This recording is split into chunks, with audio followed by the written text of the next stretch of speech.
disastrous. If we start listening more deeply, then there's another voice there. That's actually the voice that's been overrun for many years, perhaps.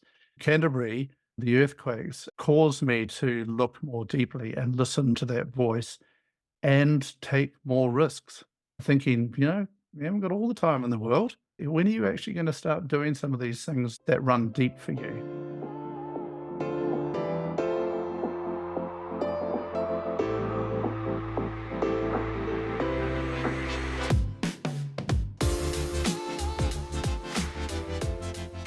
This is Elizabeth McNaughton. Welcome to Disrupting Disasters, conversations with disaster experts about how we can do disasters differently. For this conversation, I chatted to Richard MacGeorge, an infrastructure financial advisor and futures expert. I wanted to talk to him because I think sometimes we can get too focused on our everyday issues, those things that are right in front of us, at the expense of thinking long term and about our big strategic issues. I just loved Richard's big thinking, big ideas, and he blew my mind. Now, before we jump in, I wanted to ask if you can hit subscribe or follow this podcast. You'll be the first to know when we drop new episodes. Let's get into it. I met Richard when I was doing a Winston Churchill Fellowship, looking at leadership around the world in disasters. And I arrived in Washington, D.C. and at the World Bank building where Richard was working. And Richard, it was kind of daunting rocking up to that place. And, I didn't quite know what to expect. And we just had the most incredible conversation. And I left just with my mind blown. You've been a real inspiration and a wise guide to me ever since that first meeting. And I think the breadth of what you look at, from infrastructure to finance, with the social considerations, your experience personally and working in the Canterbury earthquakes, and now you're putting all of that experience and insight into future studies to help us find our way in what is a really difficult horizon, I would say. So welcome. Thank you, Elizabeth. I was daunted the first time I stepped foot in the World Bank as well. So I think that's a common feeling. Part of the challenge for all of us is to actually just keep pushing ourselves and taking on these new challenges. And that's what I've been doing with this research that I've been focusing on for the last few years. And hopefully it's going to be beneficial in some way today. Absolutely. I know it will. A question for you. I've heard this idea that the future is already with us, but in pockets that we just can't see yet. And I was wondering what your take on that was and what that meant for us now living life on the climate frontier. Take us into the future, Richard. Well, I think one of the first things I learned in future studies is that it's not about prediction of the future. None of us have got any idea. But it's really about having frameworks for thinking about the future. And the other thing I learned is that it's plural futures, quite deliberately described in future studies, because there are many alternative futures. William Gibson, he's an author, a futures thinker, also credited with being the founder of the cyberpunk genre, which is essentially a dystopian view of the future. But what he said was the future is already here. It's just unevenly distributed. There's much to be said for scanning the environment constantly to try and get a sense of the weak signals that are out there. In developing thinking around futures, we can employ different tools. One is the futures cone. The futures cone is simply a mechanism for looking at the probability of different possibilities. The idea was originated by a chap, Hancock, who was the founder of the Canadian Green Party.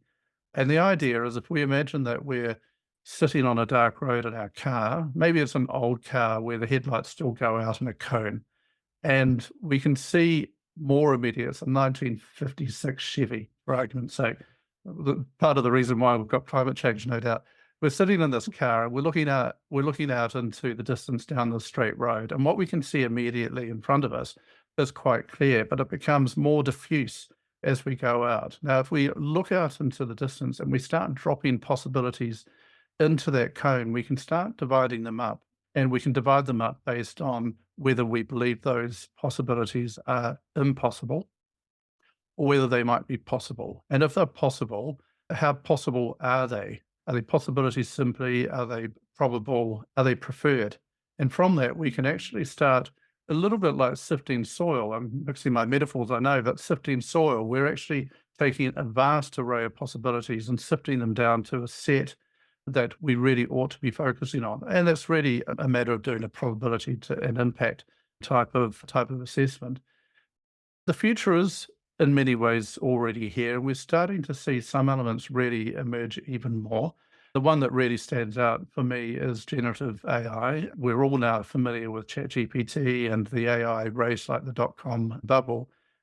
I think it truly is transformative, where in the 1980s, the focus was largely around automation and loss of blue-collar jobs. Now we're seeing, I think the key word perhaps is around augmentation or augmenting human capability.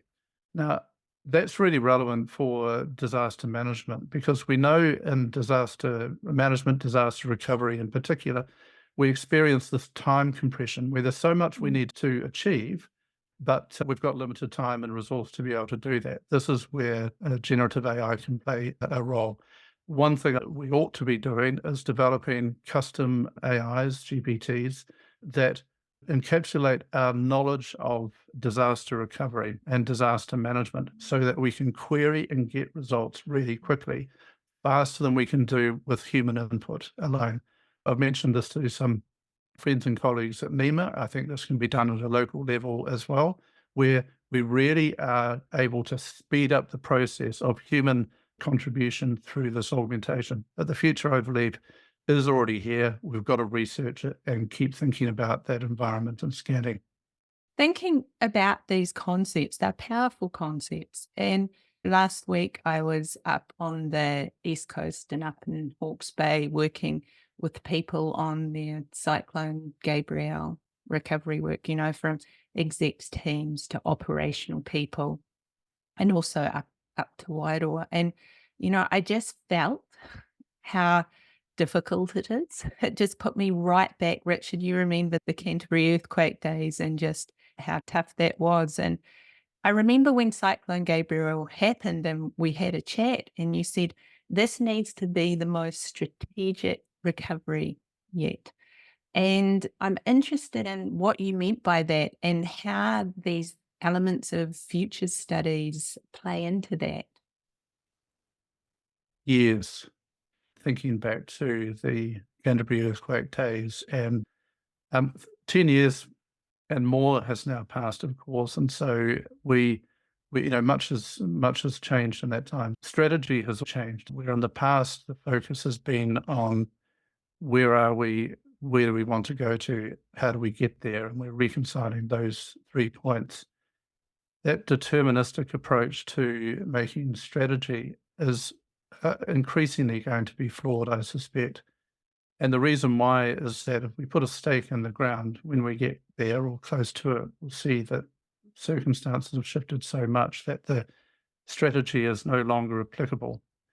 So strategy that's adaptive to change is really important. I'm quite taken by dynamic adaptive policy pathways, practical decision trees to think about how we react to certain events. There's so much to be said in not only putting resource aside for strategy making after a disaster, but accepting that disaster is going to be part of life and therefore ought to be part of our strategy making in peacetime as well, so that our business as usual actually takes disaster into account. And then when disaster does strike, we're then in a much better position to look at that strategy and customize it based on the conditions that we're facing. One way we can do that is by challenging what I would call a focus, and perhaps an undue focus, on evidence-based decision-making. We're all told that we need evidence because we get comfort from evidence. But there is no evidence for the future, as futurist Jim Data has long told us. There is no evidence for the future. We can get a sense of the broad sweep of time and where things are going. There's no question about the momentum of climate change, for example. But as the futures haven't arrived, we don't have any data for them. So to complement forecasting, which is largely data-driven, foresight methods, which are largely story-driven, have a place as well. And bringing the two together, I believe, will bring the most powerful outcomes in terms of strategic planning. So visioning is really important, and that's where the Christchurch City Council, I think, did a spectacular job on the Share an Idea campaign, which helped develop a vision and hearing the voice of the community. And then listening to that to develop a strategy. So all credit to the Christchurch City Council for that. Having a vision is helpful, but we need to turn that into an action plan as well. And this is where methods like backcasting are really helpful. Backcasting is essentially looking at a vision and then working backwards from there. So we might have a futures code and a vision, and from that we're able to determine roughly the sorts of preferred futures we want. And then we backcast from there to determine what actions need to be taken in the here and now. And that can complement the forecasting very neatly.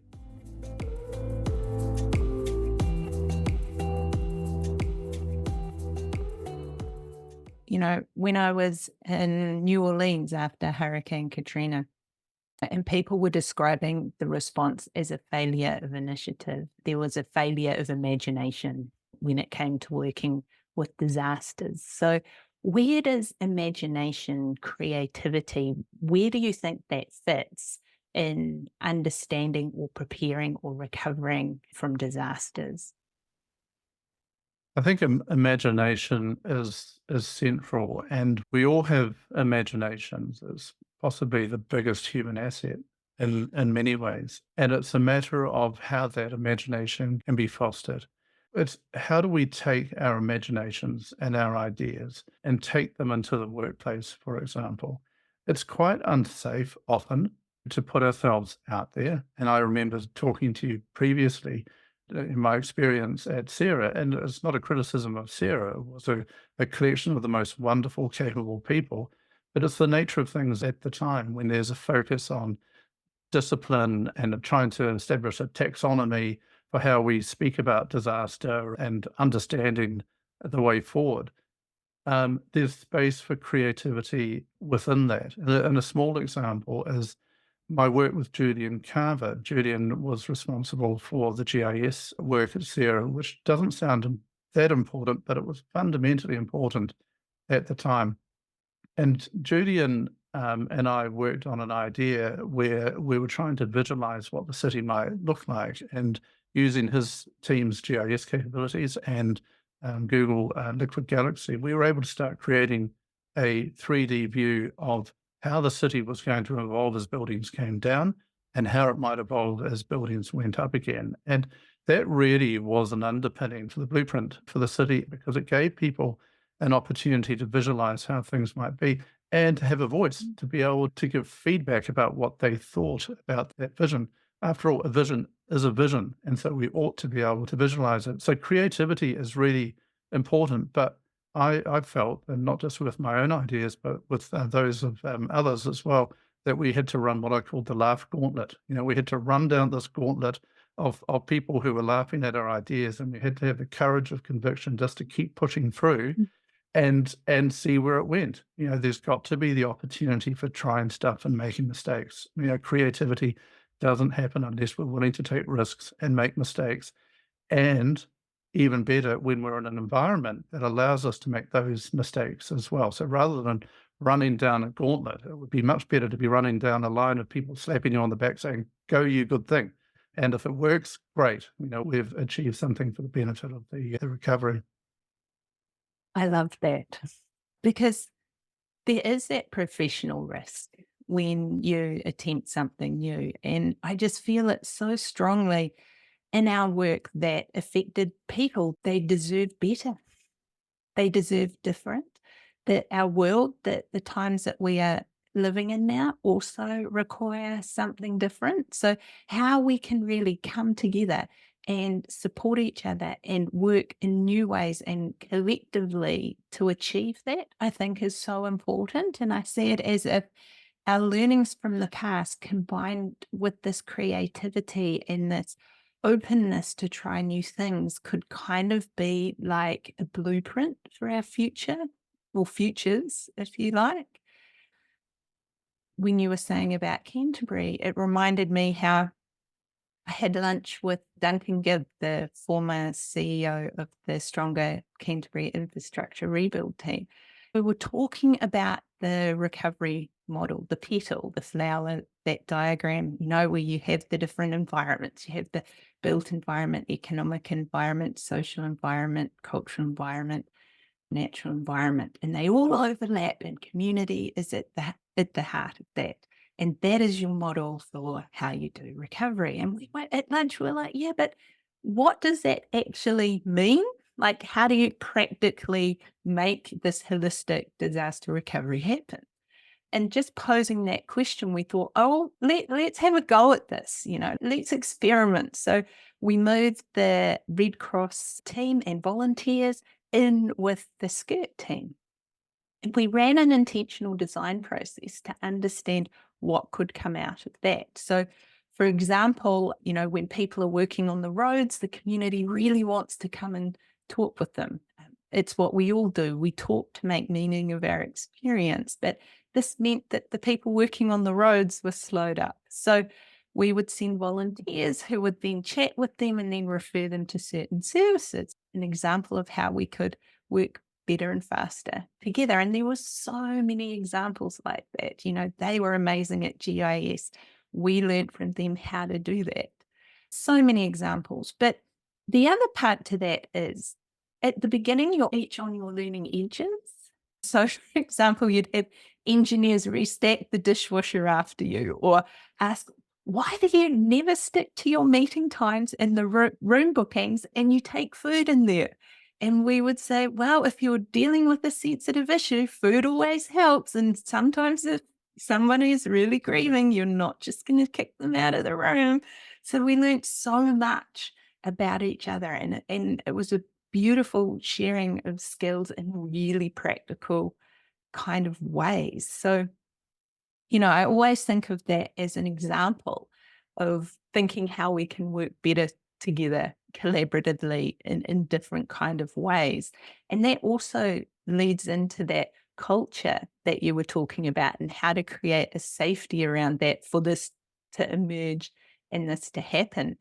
And something we think a lot about is how do we support people to work better together? How do we help people to work collaboratively? Because at the moment, it's not really happening or happening well enough. Interested Mm. in your thoughts on that, Richard? Yeah, yeah. I think immediately after a disaster, people were just extraordinarily collaborative, and barriers that existed before just dissolved, and people were able to work together like never before.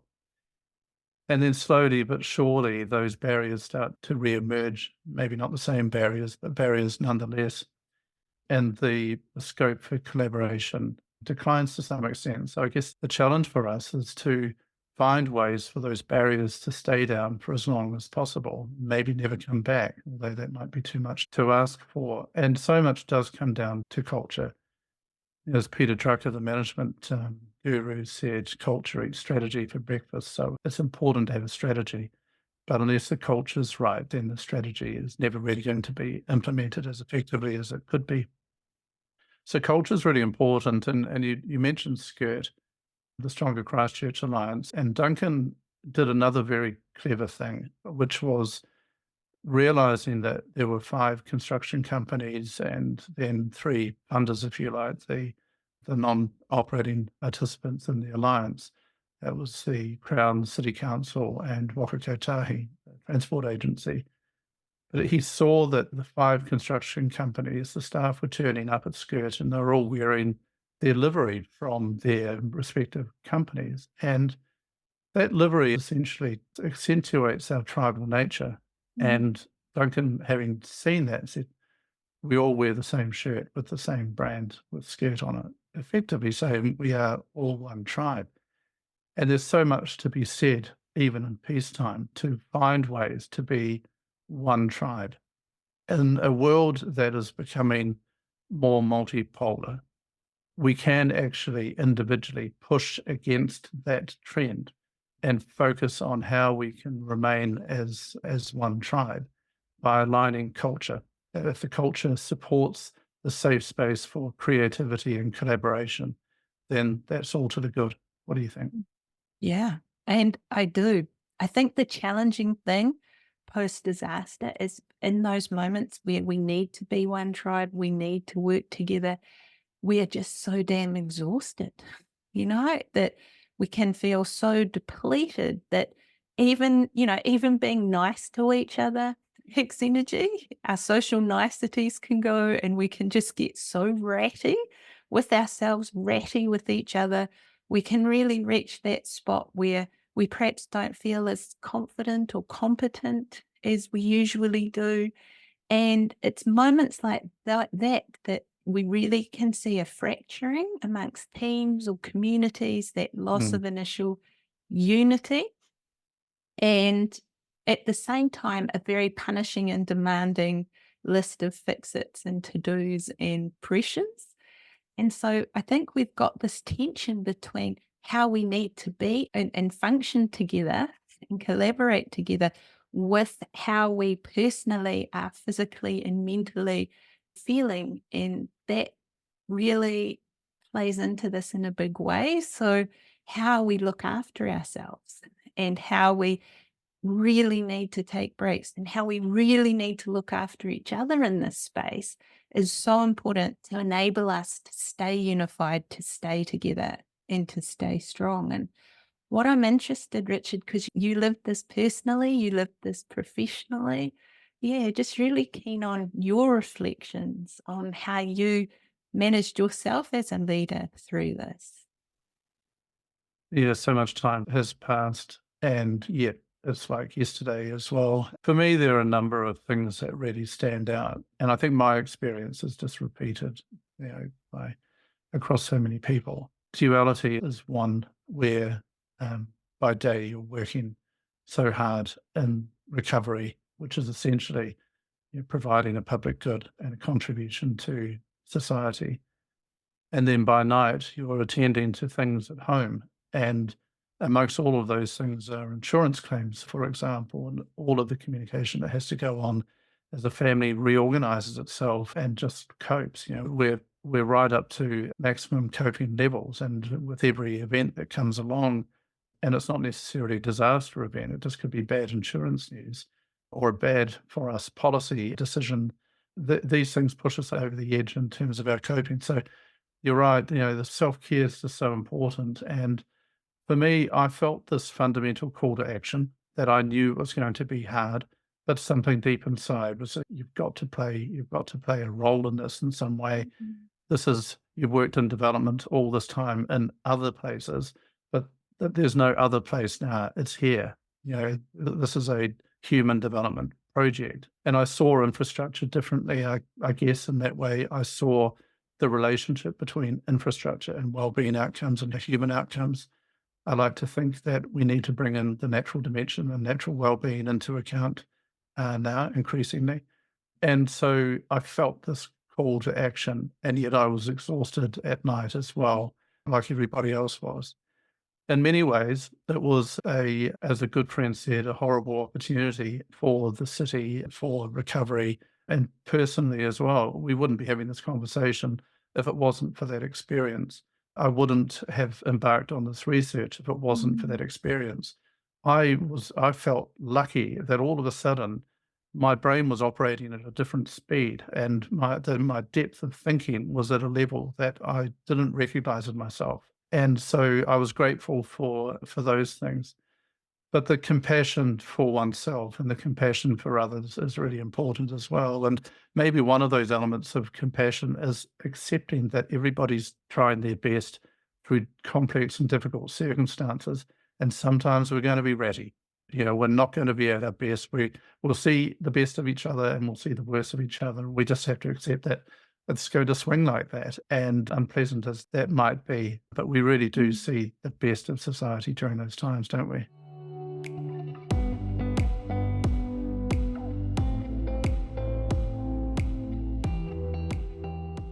As leaders, one of the things that we learn through this process is how to lead others through grief, because often it's a projection of grief.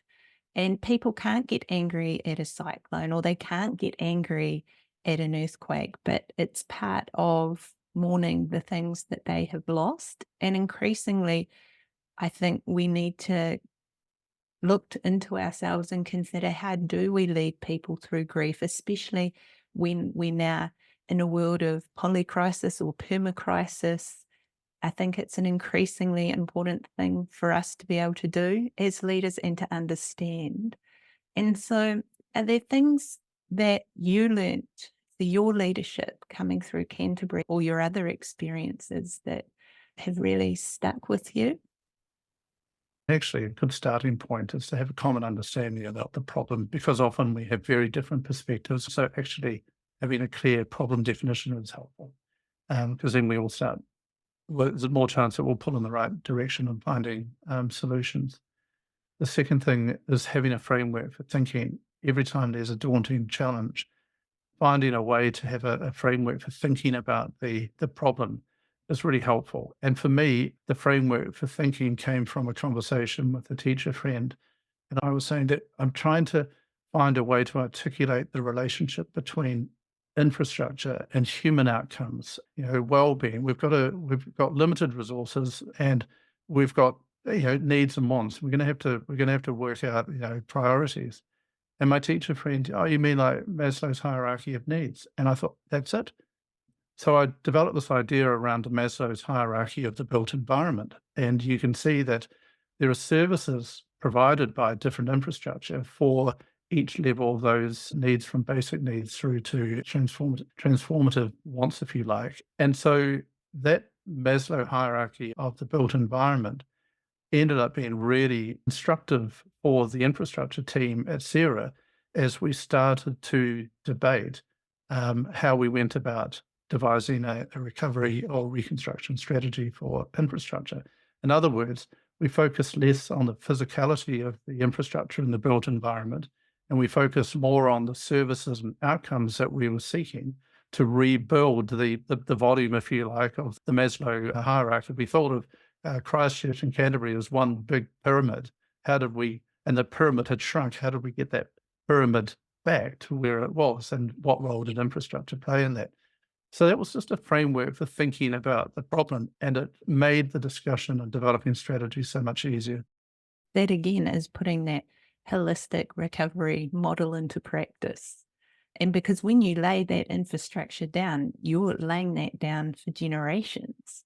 They're generational decisions. And that is something in our work with exec teams, they are just really struggling with the complexity of problems, but also the uncertainty, and how to make these potentially intergenerational decisions from that place of uncertainty. So do you have any thoughts on how they can do that?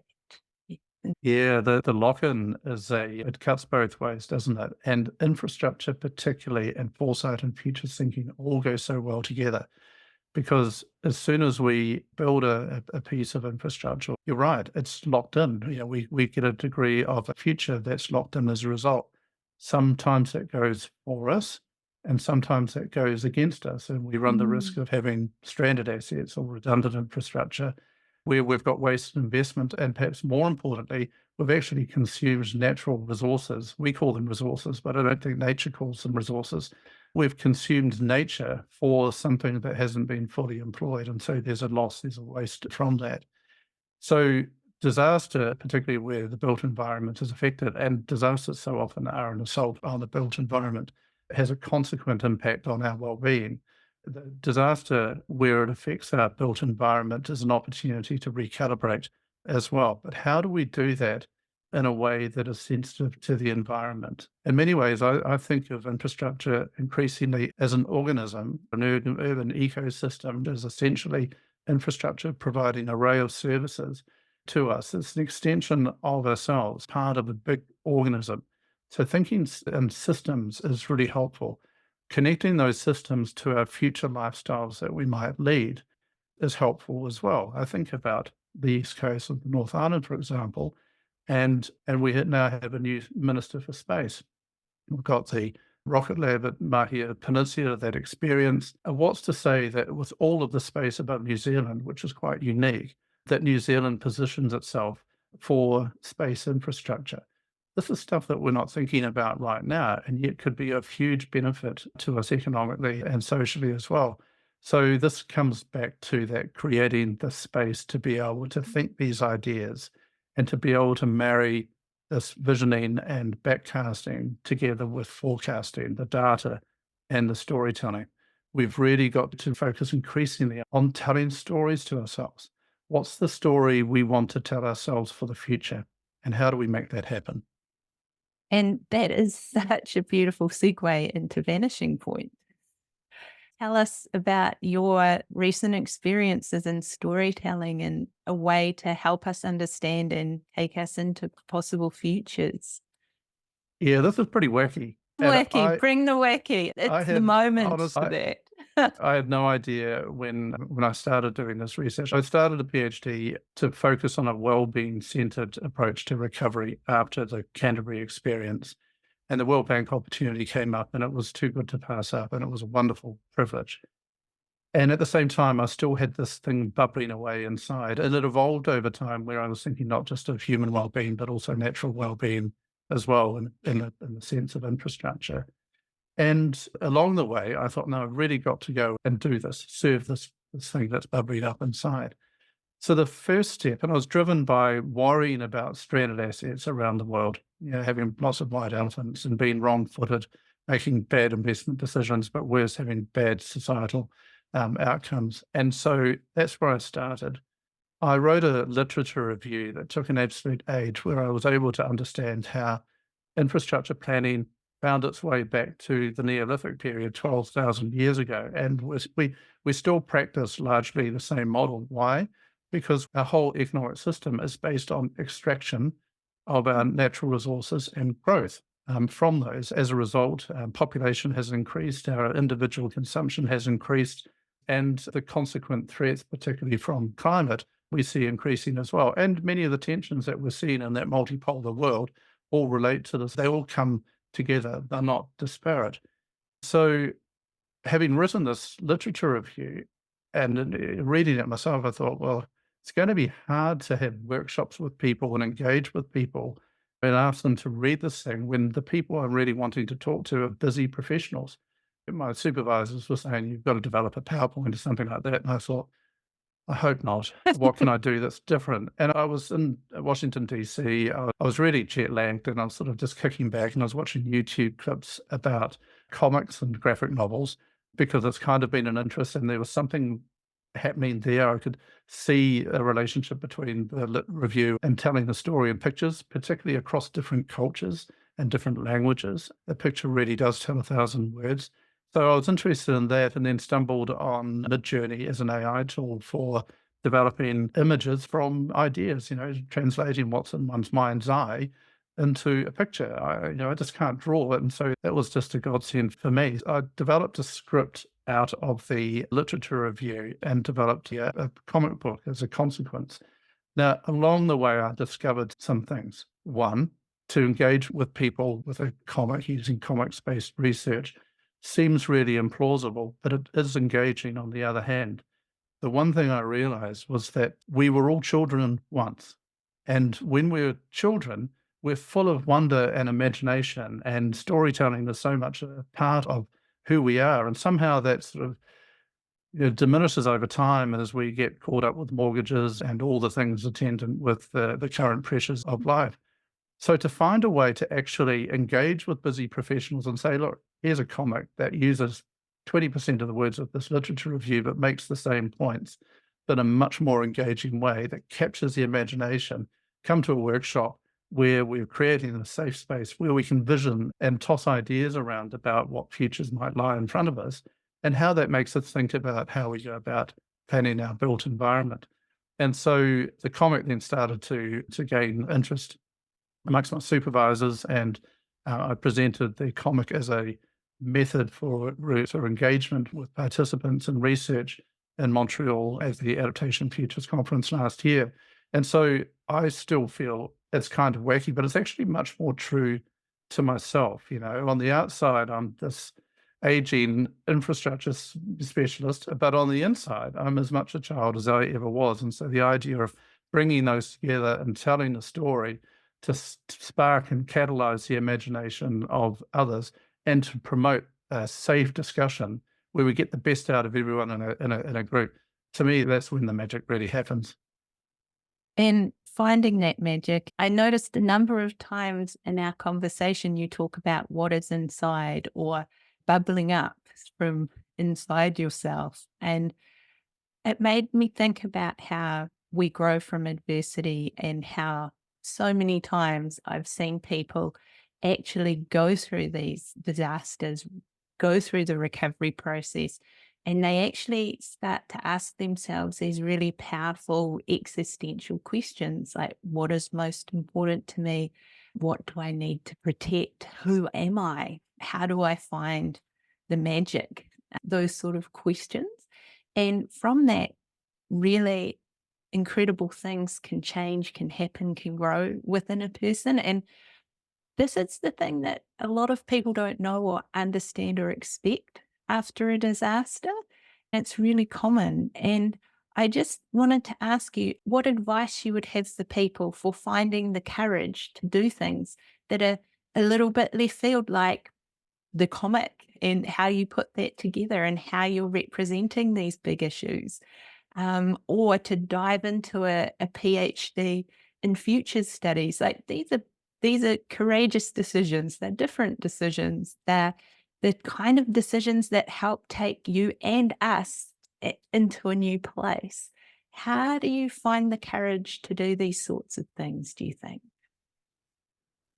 Maybe that's one of the few benefits from disaster, is it gives us an opportunity for their personal growth. And the Maslow hierarchy of the built environment was really pivotal for me, because I realized from that, yes, it's possible to have an innovative idea, push it through and just keep chipping away at it and wait for others to catch on. I think tenacity is really important, and constancy of purpose is important as well.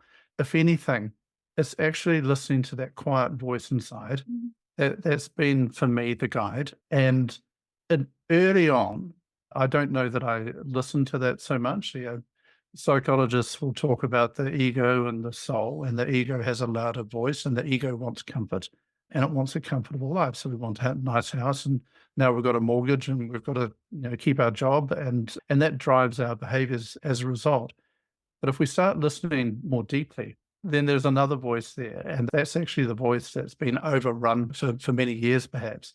And that's as it was for me. And so Canterbury, the earthquakes, as a consequence of all the things that happened with that, caused me to look more deeply and listen more to that voice and take more risks. And thinking, we haven't got all the time in the world. When are you actually going to start doing some of these things that run deep for you? And so listening to that voice, I think, is perhaps the most important thing for me, anyway. Oh, that was really powerful. I think the more of us who find that voice and who have the courage to take things in different directions and try new things, that's how we're going to move forward well, collectively. So, thank you, Richard. I really, that touched me. Thank you. Yeah.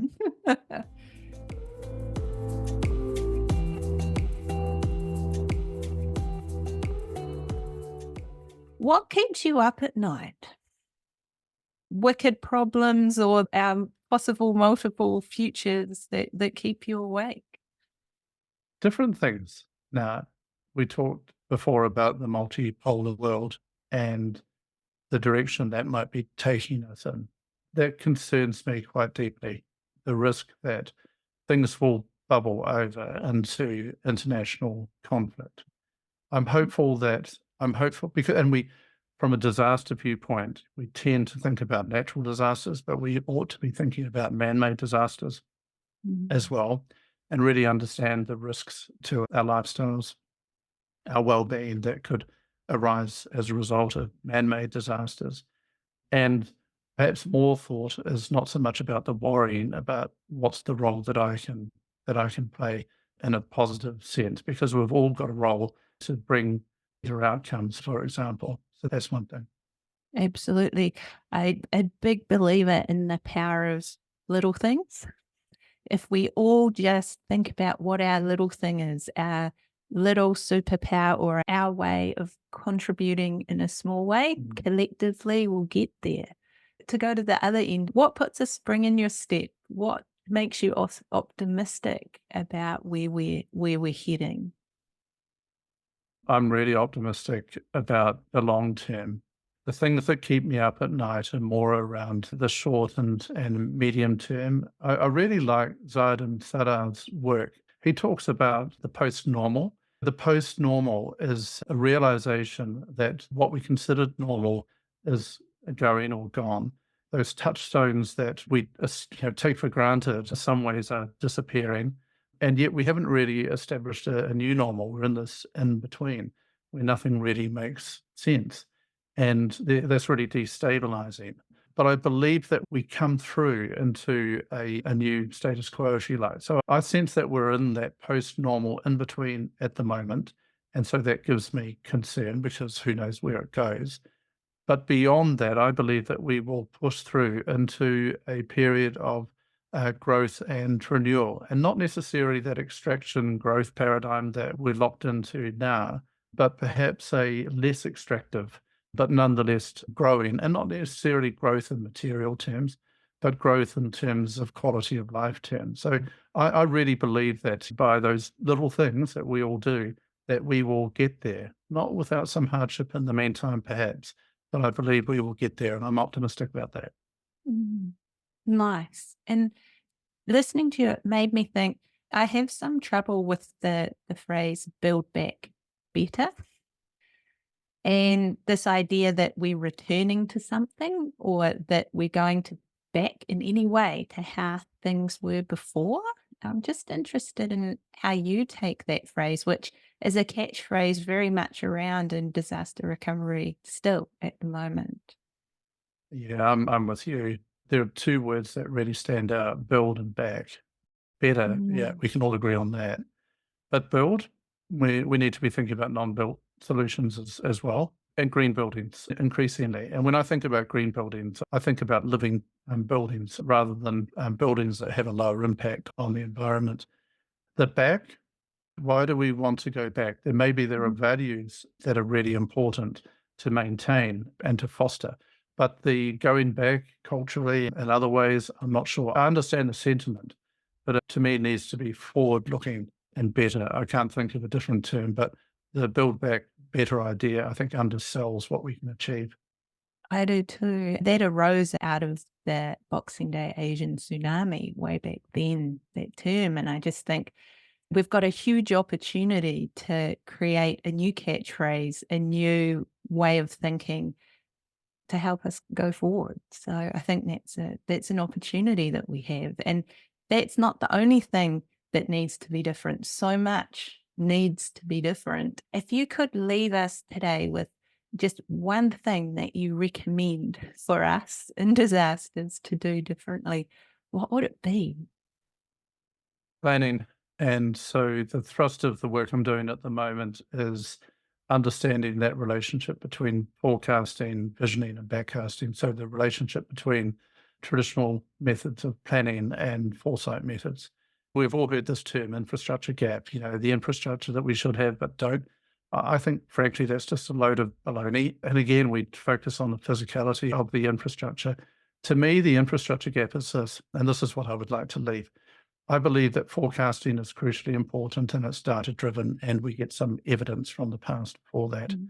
But we also need to develop our own aspirations for the future through visioning, narrative, and storytelling. and through backcasting. We can bring these two together and there will be a gap between them. That to me is not just the infrastructure gap, but the planning gap generally. And I call it gap casting. And that's where I think if we do both, if we have teams that are focused on forecasting and backcasting, and we bring the two approaches together and they don't meet in the middle, and they probably never will, then we spend our time looking at why that gap arises and how that can improve our strategic approach to planning, not just our built environment, that just happens to be my focus, but planning generally. That's the thought I'd like to leave. That in itself, my mind is just going right now with all of these other thoughts related with this powerful work that you're doing to help us all. Richard, thank you so much for your time today and your work helping us to see into possible multiple futures and for having the courage to do things differently. Thank you so much. Thanks, Elizabeth. Thanks for the opportunity. Hopefully this has been of some benefit, and it has been a pleasure. Kia ora. You made it to the end. Thanks for listening. A little reminder that if you enjoyed this podcast, please help us out and subscribe, rate, and review us on your favorite podcast platform. Even better, share it with someone in your network who might find it interesting. This podcast is produced by Disastrous. You can find out more at disastrous.co and join our newsletter for resources and content from this episode. Join us next time for another Disrupting Disasters.